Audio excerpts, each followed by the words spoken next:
Thank you very much indeed.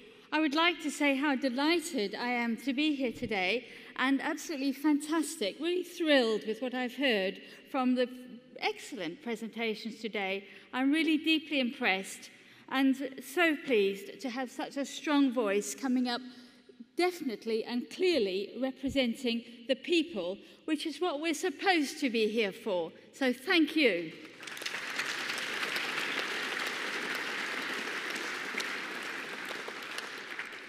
We have seen a seismic change already sweeping across the country towards a proper representation where we're not fixed with the three national parties saying this is what we have to do because it's in our manifesto, that's why we're doing it, because I decided and I've been supporting HS2 for years, that's why it's on.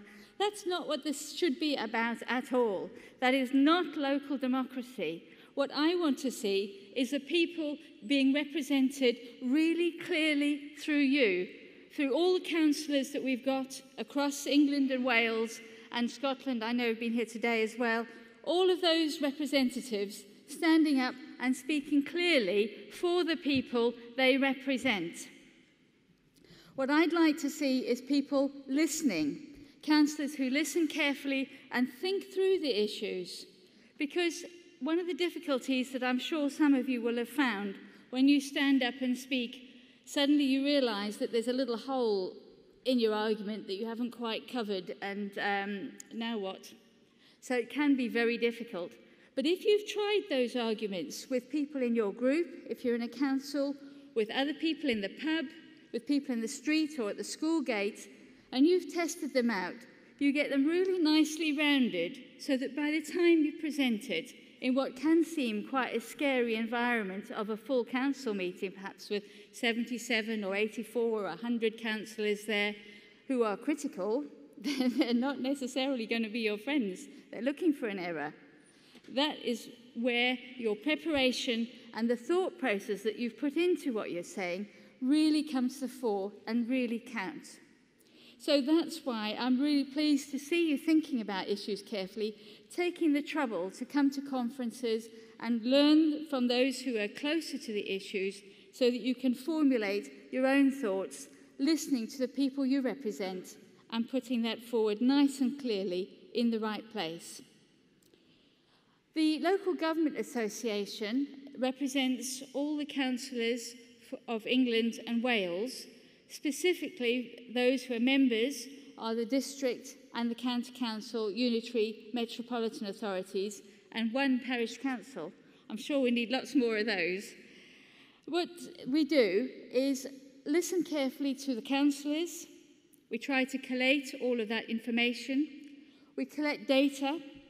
We have professionals who make sure that they understand the issues well. And because we have almost all councils in membership, it means that we have a brilliant set of information that we can call on. So when we were looking at metal theft, for example, we could quickly send a message around the whole country, pick up the information on the minister's table. This is the key problem. This is how we need the law changed. And this is what finances and resources are needed. That kind of lobbying, based very securely in real information from the ground, is what is effective. So that's why the Local Government Association is cross-party.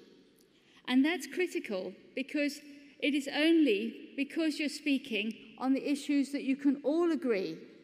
It's only then that you can be sure that the ministers and all of those people in power are really going to listen.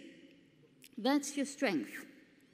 Because the Local Government Association is partly funded by membership and a small amount from the government, a diminishing amount, it means that we have to be sure that when we speak as the Local Government Association, that it is a sensible, well thought through, collective view, a proper representation from local government.